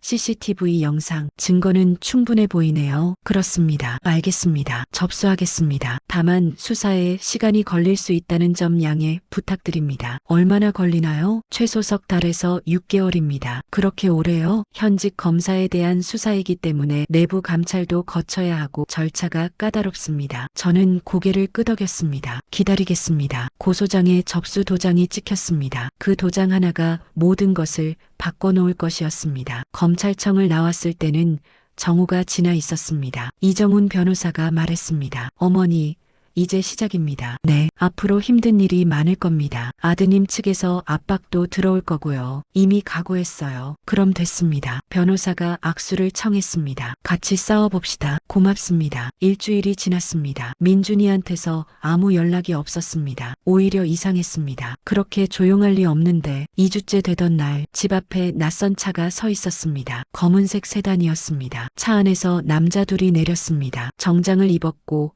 서류 가방을 들고 있었습니다. 오 여사님이신가요? 누구세요? 법무법인 태평양 소속 변호사 김도연입니다. 오민준 부장검사님의 대리인으로 왔습니다. 민준이가 변호사를 보냈습니다. 무슨 일로요? 잠깐 이야기 좀 나눌 수 있을까요? 집에 들어올 생각은 마세요. 여기서 하세요. 김도연 변호사가 동료와 눈빛을 교환했습니다. 그럼 여기서 하겠습니다. 어머니, 오민준 부장검사님께서 합의를 제안하십니다. 합의? 네. 고소를 취하해 주시면 부장검사님께서 어머니께 매달 500만 원의 생활비를 드리겠다고 하셨습니다. 500만 원? 네. 그리고 현재 거주하시는 이 집도 계속 사용하실 수 있도록 하겠다고 하셨습니다. 저는 웃음이 나왔습니다. 제 집인데 제가 계속 사용할 수 있다고요? 얼마나 고마운 일인가요? 김도연 변호사의 표정이 굳었습니다. 어머니, 현실을 보셔야 합니다. 법적으로는 이미 건물이 법인 명의입니다. 어머니께서 고소를 진행하셔도 이길 확률은 낮습니다. 그건 당신 생각이고 아닙니다. 법률 검토 결과입니다. 김도연 변호사가 서류를 꺼냈습니다. 어머니께서 서명하신 서류들입니다. 모두 합법적인 절차를 거쳤습니다. 서류를 받아봤습니다. 제 서명이 있었습니다. 분명 제가 쓴 것이었습니다. 하지만 내용을 제대로 읽지 못했던 것들이었습니다. 이건 속인 거예요. 증명하실 수 있습니까? 어머니, 부장검사님께서는 어머니를 배려하고 계십니다. 고소를 취하하시면 원만하게 마무리할 수 있습니다. 만약 거부하면요? 김도연 변호사의 눈빛이 차가워졌습니다. 그럼 부장검사님께서도 법적 대응을 하실 수밖에 없습니다. 무슨 법적 대응이요? 어머니를 상대로 명예훼손 고소를 하실 겁니다. 그리고 어머니의 정신 상태에 대한 감정을 요청하실 수도 있습니다. 정신 감정이요? 네. 어머니께서 판단 능력이 떨어진 상태에서 이런 고소를 하신 게 아닌지 확인하는 절차입니다. 온몸이 떨렸습니다. 제가 미쳤다는 거예요? 그런 뜻이 아닙니다. 다만 나이가 있으시니 혹시 모르는 일 아니겠습니까? 저는 서류를 김도연 변호사에게 던졌습니다. 돌아가세요. 어머니, 합의 같은 거 없어요. 법정에서 봅시다. 김도연 변호사가 서류를 주었습니다. 후회하실 겁니다. 후회는 제 아들이 할 거예요. 두 변호사가 차에 올라탔습니다. 차가 떠나는 걸 지켜봤습니다. 손이 떨렸습니다. 무서웠습니다. 하지만 물러설 수 없었습니다. 그날 밤 이정훈 변호사한테 전화했습니다. 변호사님, 오늘 민준이 측 변호사가 다녀갔어요. 뭐래요? 합의하자고요. 거절했어요. 잘하셨어요. 그런데 저를 정신 감정 받게 할 수도 있대요. 예상했던 일입니다. 정말 그럴 수 있나요? 시도는 할 수 있죠. 하지만 받아들여질 가능성은 낮아요. 어머니가 정상적으로 행동하고 계시니까요. 다행이네요. 어머니, 흔들리지 마세요. 상대는 어머니를 지치게 만들려는 겁니다. 알아요. 버티세요. 우리가 이길 겁니다. 전화를 끊었습니다. 침대에 누웠습니다. 천장을 바라봤습니다. 버텨야 해. 스스로에게 말했습니다. 썩은 실은 과감히 버려야 고운 옷이 나오는 법이란다. 어머니가 해주셨던 말, 이제야 그 의미를 알 것 같았습니다. 석 달이 지났습니다. 검찰 조사가 시작되었습니다. 저는 조사를 받으러 검찰청에 5번 갔습니다. 같은 질문을 반복해서 받았습니다. 정말 아드님이 의도적으로 유기한 게 맞습니까? 네. 혹시 오해는 아니신가요? 아니에요. 어머니와 아드님 사이에 금전적 다툼이 있었습니까? 없었어요. 질문은 끝이 없었습니다. 하지만 저는 흔들리지 않았습니다. 진실만 말했습니다. 민준이도 조사를 받았습니다. 하지만 그는 모든 것을 부인했습니다. 저는 어머니를 버린 적 없습니다. 급한 일로 먼저 귀국했을 뿐입니다. 어머니 물건을 가져간 것은 실수였습니다. 치매 환자 보호 요청서는 만일을 대비한 것이었습니다. 건물법인 전화는 어머니가 동의하신 일입니다. 모든 것에 대한 답변이 준비되어 있었습니다. 검사도 난처해했습니다. 현직 검사를 조사한다는 것 쉬운 일이 아니었습니다. 넉 달째 이정훈 변호사한테서 연락이 왔습니다. 어머니, 검찰에서 소환 통지가 왔어요. 또요? 아니요. 이번엔 다릅니다. 대질 조사래요. 대질 조사요? 네. 어머니와 아드님을 같은 자리에 앉혀놓고 조사하는 겁니다. 가슴이 철렁 내려앉았습니다. 민준이랑 마주쳐야 한다는 거예요? 네. 피할 수 없을 것 같아요. 어머니, 괜찮으시겠어요? 괜찮을 리 없었습니다. 넉 달 만에 제 아들을 마주한다는 것, 그것도 적으로 해야죠. 뭐, 잘 생각하셨어요. 제가 같이 가겠습니다. 대질 조사 날, 검찰청 조사실 앞에 섰습니다. 이정훈 변호사가 옆에 있었습니다. 어머니, 준비되셨어요? 네. 문이 열렸습니다. 안으로 들어갔습니다. 긴 테이블이 있었고 그 한쪽에 민준이가 앉아 있었습니다. 넉 달 만에 보는 제 아들이었습니다. 민준이는 깔끔한 정장을 입고 있었습니다. 표정은 무덤덤했습니다. 저를 보는 눈에는 아무 감정도 없었습니다. 가슴이 아팠습니다. 반대편 자리에 앉았습니다. 담당 검사가 들어왔습니다. 조사 시작하겠습니다. 검사가 서류를 펼치며 말했습니다. 우선 피고소인 오민준 씨에게 묻겠습니다. 고소인의 주장대로 베트남에서 의도적으로 어머니를 유기한 것이 맞습니까? 민준이가 차분하게 대답했습니다. 아닙니다. 저는 긴급한 업무로 먼저 귀국했을 뿐입니다. 그럼 왜 어머니께 알리지 않고 떠났습니까? 새벽이었고 어머니를 깨우고 싶지 않았습니다. 어머니의 여권과 핸드폰, 현금을 가져간 이유는요? 실수였습니다. 급하게 짐을 싸다 보니 제 가방에 잘못 넣었습니다. 거짓말이었습니다. 너무나 뻔한 거짓말. 하지만 민준이는 조금도 흔들림 없이 말했습니다. 검사가 저를 바라봤습니다. 고소인께서는 어떻게 생각하십니까? 거짓말이에요. 제 목소리가 떨렸습니다. 금고에서 제 물건을 꺼내간 건 실수가 아니에요. 금고 비밀번호까지 바꿔놨어요. 민준이가 끼어들었습니다. 어머니, 제가 비밀번호를 바꾼 적 없습니다. 어머니께서 잘못 기억하고 계신 겁니다.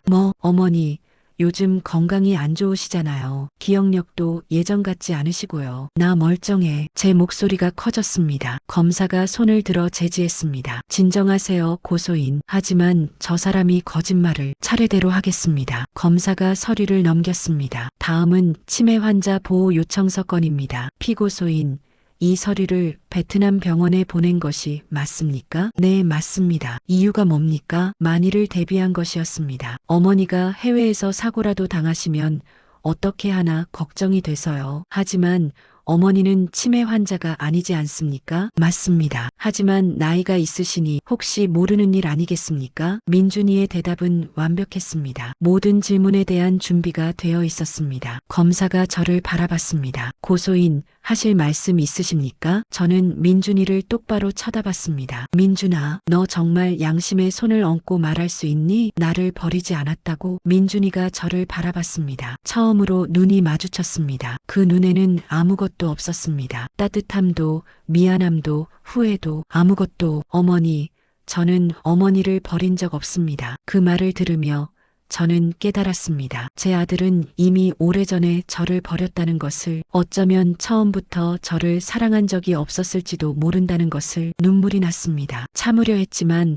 멈출 수가 없었습니다. 이정훈 변호사가 제 어깨를 잡았습니다. 어머니, 괜찮으세요? 고개를 끄덕였습니다. 하지만 눈물은 계속 흘렀습니다. 검사가 말했습니다. 오늘 조사는 여기까지 하겠습니다. 추가 조사 일정은 추후 통보하겠습니다. 조사실을 나왔습니다. 복도에서 민준이와 마주쳤습니다. 민준이가 잠깐 멈춰 섰습니다. 어머니, 아직 늦지 않았어요. 고소 취하하시면 제가 잘 모셔드릴게요. 저는 민준이를 쳐다봤습니다. 민준아, 나는 내가 미안하다는 말 한마디만 해줬으면 좋겠어. 진심으로 잘못했다고 그 한마디만. 민준이가 고개를 저었습니다. 어머니, 저는 잘못한 게 없어요. 그 말이 마지막이었습니다. 민준이가 돌아서서 걸어갔습니다. 저는 그 뒷모습을 바라봤습니다. 이제 정말 끝이구나. 어머니와 아들의 관계가. 모든 것이. 그날 밤 집에 돌아와 2층 작업실에 올라갔습니다. 오래된 바느질 도구들이 그대로 있었습니다. 실패, 바늘, 천 조각들. 한때 이것들로 세상과 싸웠습니다. 한 땀 한 땀 바느질하며 민준이를 키웠습니다. 바늘을 집어들었습니다. 손에 익은 감촉이었습니다. 하얀 천을 펼쳤습니다. 그리고 바느질을 시작했습니다. 무엇을 만드는지도 모른 채 그저 바늘을 움직였습니다. 한 땀 한 땀 눈물이 천에 떨어졌습니다. 하지만 손은 멈추지 않았습니다. 썩은 실은 과감히 버려야 고운 옷이 나오는 법이란다. 중얼거렸습니다. 그래. 버려야 해. 버려야 새로 시작할 수 있어. 새벽까지 바느질을 했습니다. 완성된 것은 작은 주머니였습니다. 특별할 것 없는 평범한 주머니. 하지만 제 마음을 담은 주머니였습니다. 이제 시작이야. 주머니를 가슴에 안았습니다. 다시 일어서는 시작. 5개월이 지났습니다. 검찰 수사는 계속되었지만 결론은 나지 않았습니다. 민준이는 여전히 모든 것을 부인했고 검찰은 명확한 결정을 내리지 못했습니다. 그 사이 저는 변했습니다. 매일 아침 일어나 작업실로 올라갔습니다. 바느질을 했습니다. 처음에는 그저 시간을 보내려는 것이었습니다. 하지만 점점 다른 의미가 생겼습니다. 손끝에서 무언가가 만들어지는 것, 그것이 저를 살아있게 만들었습니다. 작은 주머니, 손수건, 티매트 하나하나 정성스럽게 만들었습니다. 그리고 동대문 시장 옛거래처 사람들에게 나눠줬습니다. 오 사장님, 오랜만이에요. 어쩐 일이세요? 그냥 인사하러 왔어요. 요즘 어떻게 지내세요? 소문 들었어요. 아드님하고 괜찮아요. 다 지나갈 일이에요. 사람들은 제 손을 잡아줬습니다. 위로해줬습니다. 그것만으로도 힘이 났습니다. 6개월째 되던 날, 이정훈 변호사한테서 전화가 왔습니다. 어머니, 검찰에서 결정 났어요. 가슴이 두근거렸습니다. 뭐래요? 기소 의견으로 송치됐어요. 그게 무슨 뜻이에요? 재판으로 간다는 뜻입니다. 검찰이 민준 씨를 사기, 유기, 재산 침탈 혐의로 기소했어요. 숨이 멎는 것 같았습니다. 정말요? 네. 증거가 명확하다고 판단한 거예요. 특히 베트남 경찰 조사 기록과 CCTV 영상이 결정적이었어요. 눈물이 났습니다. 이번에는 슬픔이 아니라 안도의 눈물이었습니다. 감사합니다. 변호사님, 아직 끝난 게 아니에요. 재판이 남았어요. 알아요. 하지만 그래도 이만큼 왔잖아요. 맞아요. 잘 버티셨어요. 전화를 끊고 창밖을 바라봤습니다. 봄이었습니다. 겨울 내내 앙상했던 나무에 새싹이 돋아나고 있었습니다. 나도 저렇게 다시 시작할 수 있을까? 그런 생각이 들었습니다. 재판은 2달 후에 시작되었습니다. 첫 공판 날 법원 앞에는 기자들이 모여 있었습니다. 현직 검사, 모친 유기 혐의로 재판, 500억대 재산 다툼, 모자, 법정 대결, 신문 기사 제목들이었습니다. 저는 이정훈 변호사와 함께 법정으로 들어갔습니다. 방청석에는 사람들이 가득했습니다. 언론, 방청객들, 그리고 제가 아는 얼굴들도 보였습니다. 광수도 와 있었습니다. 베트남에서 돌아온 이후로도 종종 연락하며 지냈던 광수였습니다. 눈이 마주치자 광수가 고개를 끄덕였습니다. 힘내라는 의미였습니다. 피고인석에 민준이가 앉았습니다. 검은색 정장을 입었고 표정은 굳어 있었습니다. 재판장이 입장했습니다. 기립, 모두가 일어섰습니다. 착석하세요. 다시 앉았습니다. 재판장이 서류를 정리하며 말했습니다. 사건 2025고단 8421호 사기, 유기, 재산침탈 피고, 사건 심리를 시작하겠습니다. 검사가 일어나 기소 내용을 낭독했습니다. 피고인 오민주는 2025년 6월 피해자인 모친 오 여사를 베트남으로 데려가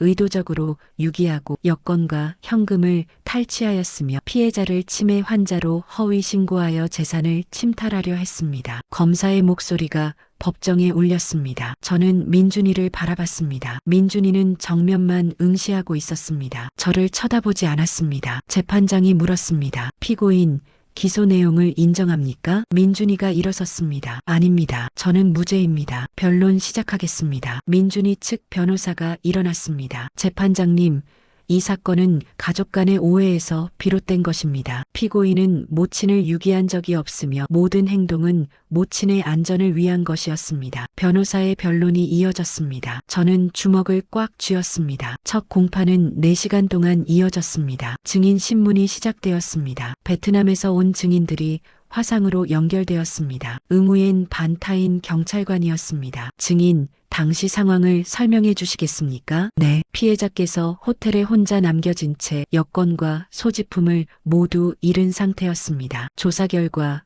피고인이 새벽에 피해자의 물건을 가지고 출국한 것이 확인되었습니다. 객관적인 증거가 있습니까? 네. CCTV 영상과 호텔 기록 그리고 피고인이 베트남 병원에 보낸 위조 문서가 있습니다. 민준이 측 변호사가 반대 신문에 나섰습니다. 증인, 피고인이 의도적으로 유기했다는 직접적인 증거가 있습니까? 혹시 긴급한 상황으로 먼저 귀국한 것은 아닙니까? 긴급 상황이었다면 왜 피해자의 여권과 소지품을 모두 가져갔습니까? 그리고 왜 연락을 하지 않았습니까? 그건 실수일 수 있습니다. 여권, 핸드폰, 현금을 모두 가져간 것이 실수라고요? 그리고 금고 비밀번호를 바꾼 것도 실수입니까? 변호사가 말문이 막혔습니다. 재판장이 다음 증인을 불렀습니다. 호텔 매니저 레 반투엔이었습니다. 증인, 당시 피해자의 상태는 어땠습니까? 매우 혼란스러워 하셨습니다. 아드님을 찾으려 했지만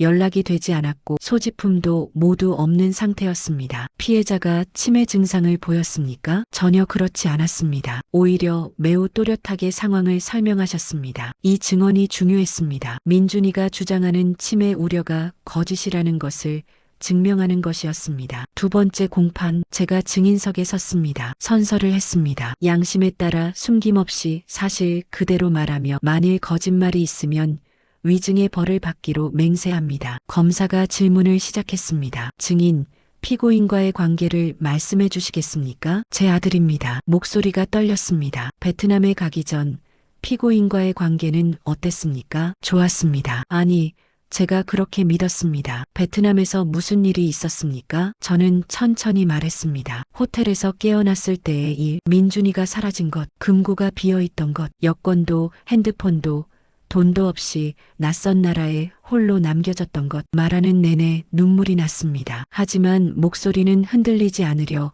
애썼습니다. 증인, 피고인이 왜 그런 행동을 했다고 생각하십니까? 제 재산 때문이었습니다. 동대문 포목점 건물이요. 500억이 넘는다고 했어요. 피고인이 그 건물을 탐냈다는 증거가 있습니까? 제 도장과 인감증명서를 가져가서 법인 명의로 바꿔놨어요. 제가 베트남에 있는 사이에요. 방청석에서 웅성거림이 들렸습니다. 재판장이 조용히 하라고 했습니다. 민준이 측 변호사가 반대 신문에 나섰습니다. 증인, 피고인에게 서명한 서류들을 기억하십니까? 네. 그 서류 내용을 제대로 읽어보셨습니까? 아니요. 민준이가 세금 관련 서류라고 해서 그냥 믿고, 그럼 증인께서 스스로 서명하신 거 아닙니까? 하지만 속인 거잖아요. 증명하실 수 있습니까? 피고인이 거짓말했다는 증거가 있습니까? 저는 말문이 막혔습니다. 변호사가 계속 물었습니다. 증인, 혹시 요즘 건강이 안 좋으신가요? 기억력에 문제가 있으시거나. 아니에요. 저는 멀쩡해요. 그럼 왜 서류 내용도 확인 안 하고 서명하셨습니까? 제 아들을 믿었으니까요. 제 목소리가 법정에 울렸습니다. 제 아들이 절 속일 거라고는 꿈에도 생각 못했어요. 방청석이 조용해졌습니다. 변호사도 잠시 말을 멈췄습니다. 저는 계속 말했습니다. 저는 민준이를 믿었어요. 평생을 믿었어요. 그의 아버지 없이 혼자 키웠어요. 동대문 시장에서 천보따리 이고 지고 장사하면서 그의 대학 보내고 사법고시 붙을 때까지 뒷바라지했어요. 눈물이 흘렀습니다. 그런데 그 애가, 제 아들이 절 버렸어요. 낯선 나라에 아무것도 없이 목이 메었습니다. 재판장이 휴지를 건넸습니다. 증인, 진정하시고 계속하세요. 눈물을 닦았습니다. 저는 돈이 아까워서 여기 선 게 아니에요. 제 존엄성을 되찾고 싶어서예요. 제 아들이 저한테 한 짓이 얼마나 나쁜 건지 세상이 알아줬으면 해서요. 방청석에서 흐느끼는 소리가 들렸습니다. 저는 민준이를 바라봤습니다. 민준아, 고개 좀 들어봐. 엄마 좀 봐. 민준이는 고개를 들지 않았습니다. 미안하다고, 잘못했다고 그 한마디만 해줘. 그럼 엄마는, 목소리가 떨렸습니다. 그럼 엄마는 다 용서할 수 있어. 민준이가 천천히 고개를 들었습니다. 우리의 눈이 마주쳤습니다. 그 눈에는 여전히 아무것도 없었습니다. 증인 신문 끝났습니다. 재판장의 목소리가 들렸습니다. 저는 증인석에서 내려왔습니다. 다리에 힘이 없었습니다. 이정훈 변호사가 부축해줬습니다. 세 번째 공판, 민준이가 최후 진술을 했습니다. 재판장님,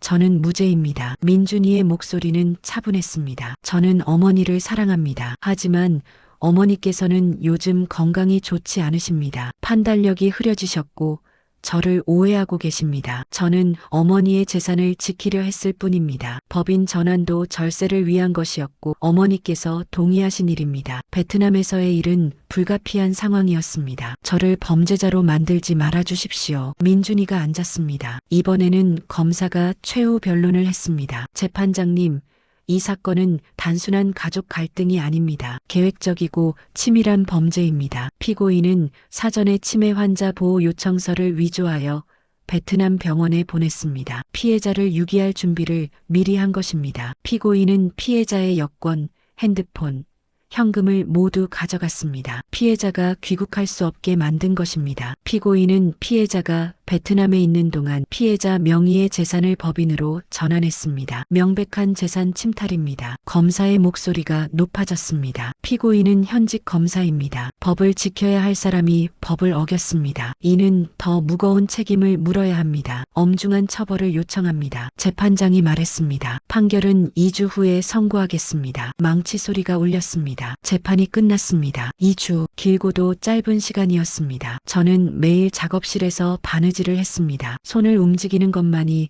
불안을 잊게 해줬습니다. 판결 전날 밤 잠이 오지 않았습니다. 창밖을 바라봤습니다. 달이 밝았습니다. 내일이면 끝이구나 중얼거렸습니다. 이기든 지든 하지만 이상하게도 두렵지 않았습니다. 여기까지 온 것만으로도 충분했습니다. 제 목소리를 냈고 진실을 말했고 끝까지 버텼습니다. 그것으로 충분했습니다. 판결날 법정은 사람들로 가득했습니다. 기자들, 방청객들, 그리고 제 옛 거래처 사람들도 와 있었습니다. 재판장이 입장했습니다. 기립 모두가 일어섰습니다. 피고인 오민준, 앞으로 나오십시오. 민준이가 앞으로 나갔습니다. 재판장이 판결문을 들었습니다. 주문, 피고인을 징역 3년에 처한다. 방청석이 술렁였습니다. 집행유예 5년. 제 가슴이 철렁 내려앉았습니다. 집행유예, 감옥에 가지 않는다는 뜻이었습니다. 재판장이 이유를 설명했습니다. 피고인의 범행은 계획적이고 치밀했으며 피해자가 침몰하는 점에서 죄질이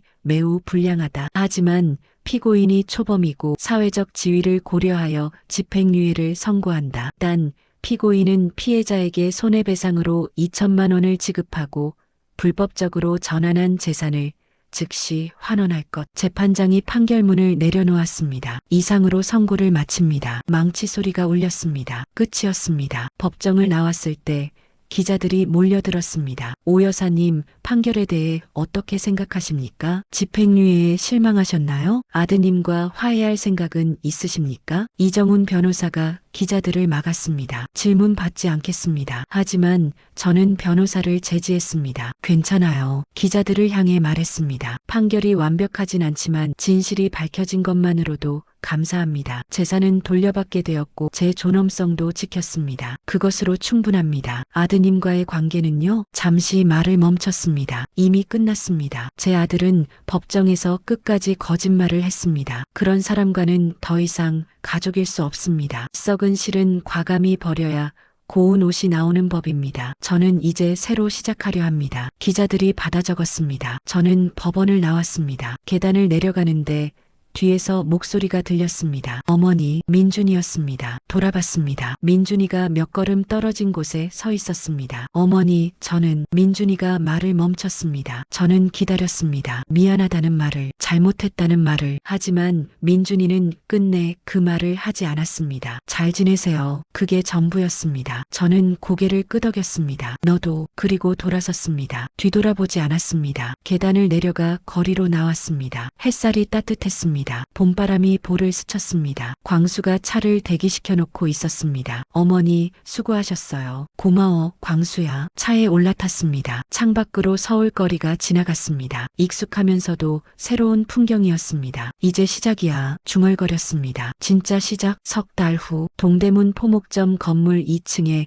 작은 공간이 생겼습니다. 무연고 노인법률구조센터 간판이 걸렸습니다. 제가 만든 곳이었습니다. 판결 후 돌려받은 건물로 저처럼 자식들에게 재산을 빼앗기거나 유기당한 노인들을 돕는 곳이었습니다. 이정훈 변호사가 무료로 법률 상담을 해주기로 했고 광수가 베트남 사례 자문을 맡아줬습니다. 개소식 날 많은 사람들이 왔습니다. 옛 거래처 사람들, 동대문 상인들, 그리고 신문 기사를 보고 찾아온 노인들도 있었습니다. 제가 인사말을 했습니다. 안녕하세요. 저는 오 여사입니다. 저는 제 아들에게 버림받았습니다. 낯선 나라에서 아무것도 없이. 하지만 저는 포기하지 않았습니다. 싸웠고 이겼습니다. 여러분도 포기하지 마세요. 나이가 많다고, 힘이 없다고, 가족이라고 해서 참지 마세요. 여러분의 존엄성을 지키세요. 여기서 도와드리겠습니다. 박수가 터져 나왔습니다. 개소식이 끝나고 첫 상담이 시작되었습니다. 70대 할머니 한 분이 오셨습니다. 저도 제 딸한테 집을 빼앗겼어요. 떨리는 목소리로 말씀하셨습니다. 저는 할머니의 손을 잡았습니다. 괜찮아요. 천천히 말씀하세요. 제가 듣고 있어요. 할머니가 우셨습니다. 저도 눈물이 났습니다. 하지만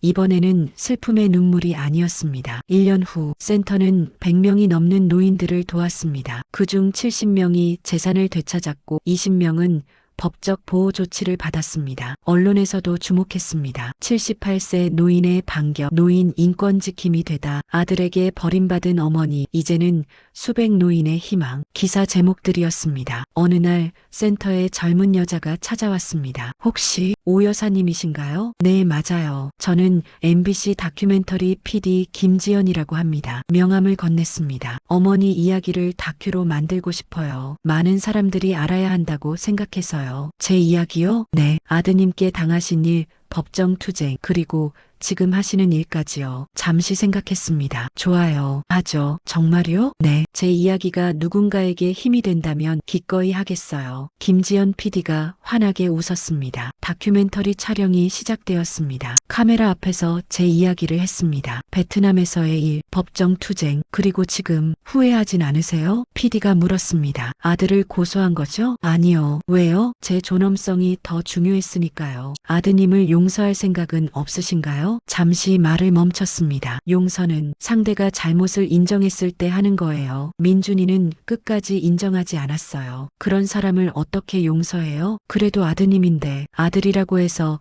다 용서해야 하나요? 잘못은 잘못이에요. 가족이라는 이유로 참으라고 하면 그건 피해자한테 너무 가혹한 거예요. PD가 고개를 끄덕였습니다. 촬영은 석 달간 이어졌습니다. 다큐멘터리가 방송되던 날 센터 사람들과 함께 시청했습니다. 화면에 제 모습이 나왔습니다. 작업실에서 바느질하는 모습, 센터에서 노인들을 상담하는 모습, 그리고 인터뷰. 78년을 살면서 배운 게 있어요. 썩은 실은 과감히 버려야 고운 옷이 나온다는 거요. 제 아들은 썩은 실이었어요. 버렸어요. 그리고 새로 시작했어요. 지금이 제 인생에서 가장 의미 있는 시간이에요. 방송이 끝나자 전화가 울리기 시작했습니다. 전국에서 도움을 요청하는 전화들이었습니다. 저도 도와주세요. 제 딸이 제 집을 빼앗았어요. 아들이 저를 요양원에 버렸어요. 하나하나 받았습니다. 그리고 약속했습니다. 도와드릴게요. 포기하지 마세요. 2년 후 센터는 전국적으로 확대되었습니다. 서울, 부산, 대구, 광주 4곳에 지부가 생겼습니다. 500명이 넘는 노인들을 도왔고 그중 300명이 재산을 되찾거나 법적 보호를 받았습니다. 저는 80세가 되었습니다. 나이는 들었지만 매일이 바빴습니다. 상담하고 변호사들과 회의하고 새로운 사례를 검토했습니다. 어느 날 우편물 하나가 도착했습니다. 발신자는 오민준이었습니다. 편지였습니다. 펼쳐봤습니다. 어머니께 저는 잘 지내고 있습니다. 검사직은 사퇴했고 지금은 작은 법무법인에서 일하고 있습니다. 은영이와는 이혼했습니다. 매일 어머니 생각을 합니다. 후회도 많이 합니다. 하지만 아직도 잘못했다고 말할 용기가 없습니다. 어머니가 하시는 일 신문에서 봤습니다. 자랑스럽습니다. 언젠가 제가 용기를 낼 수 있을 때 어머니께 진심으로 사과하고 싶습니다. 그때까지 건강하세요. 민준 올림. 편지를 읽고 서랍에 넣었습니다. 답장은 쓰지 않았습니다. 아직 때가 아니었습니다. 민준이가 진심으로 잘못을 인정하는 날, 그날이 오면 그때 생각해볼 일이었습니다. 어느 봄날 센터 옥상에 작은 정원을 만들었습니다. 화분에 꽃을 심고 벤치를 놓았습니다. 그곳에 앉아 하늘을 올려다봤습니다. 구름이 천천히 흘러갔습니다. 엄마 잘하고 있죠? 어머니께 물었습니다. 바람이 볼을 스쳤습니다. 마치 대답처럼 그래 잘하고 있어. 광수가 옥상으로 올라왔습니다. 어머니 새로운 상담 신청이 10건 더 들어왔어요. 그래 알았어. 내려가서 볼게. 일어서려는데 광수가 말했습니다. 잠깐만 더 쉬세요. 제가 먼저 정리해 놓을게요. 고마워, 광수야. 광수가 내려갔습니다. 저는 다시 하늘을 올려다봤습니다. 나는 행복해. 중얼거렸습니다. 정말로 82세가 되던 해 센터 5주년 기념식이 열렸습니다. 수백 명의 사람들이 모였습니다. 도움을 받았던 노인들, 변호사들, 자원봉사자들, 그리고 언론과 정부 관계자들도 왔습니다. 보건복지부 장관이 감사패를 전달했습니다. 오 여사님, 대한민국 노인 인권 향상에 크게 기여하셨습니다. 감사합니다. 박수가 터져 나왔습니다. 저는 단상에 섰습니다. 감사합니다. 하지만 이건 제 혼자 한 일이 아니에요. 여기 계신 변호사님들, 자원봉사자분들, 그리고 무엇보다 용기를 내어 도움을 청하신 어르신들 덕분입니다. 우리는 나이가 많다는 이유로 무시당하지 않습니다. 우리는 존엄한 존재입니다. 앞으로도 계속 싸워나갈 것입니다. 모든 노인이 존중받는 그날까지. 박수가 또 터졌습니다. 기념식이 끝나고 한 할머니가 다가왔습니다. 어머니, 저 기억하세요? 누구시죠? 5년 전에 처음 상담받으러 왔던 사람이에요. 딸한테 집을 빼앗겼다고. 아, 기억나요. 어머니 덕분에 집 되찾았어요. 그리고 지금은 딸이랑 화해했어요. 정말요? 네. 딸이 잘못을 인정했어요. 진심으로 사과했고요. 지금은 다시 함께 살고 있어요. 할머니가 웃었습니다. 어머니 덕분이에요. 고맙습니다. 저도 웃었습니다. 다행이네요. 정말 다행이에요. 그날 밤 집에 돌아와 작업실로 올라갔습니다. 오래된 바느질 도구들이 그대로 있었습니다. 실패, 바늘, 천조각들, 한때는 생계수단이었던 것들, 이제는 추억이 된 것들, 새 천을 펼쳤습니다. 그리고 바늘을 들었습니다. 무엇을 만들까 생각하다가 결정했습니다. 손수건, 예전에 민준이에게 줬던 것과 똑같은 손수건. 하지만 이번에는 다른 의미였습니다. 한 땀 한 땀수를 놓았습니다. 황금빛 실로 거북이를 그렸습니다. 등껍질 무늬를 하나하나 채웠습니다. 하지만 이번에는 다이아몬드를 넣지 않았습니다. 대신 작은 글씨를 수놓았습니다. 썩은 실은 과감히 버려야 고운 옷이 나온다. 완성했습니다. 손수건을 들고 창밖을 바라봤습니다. 동대문 거리의 불빛들이 반짝였습니다. 50년 전이나 지금이나 여전히 그 자리에 있는 거리. 저도 여전히 여기 있었습니다. 무너지지 않고 포기하지 않고 잘 살았어. 스스로에게 말했습니다. 정말 잘 살았어. 들어주셔서 감사합니다. 재미있게 들으셨다면 댓글 하나만 남겨주세요. 늘 건강하시고 행복하세요. 구독과 좋아요, 알림 설정으로 다음 이야기도 함께 해주세요.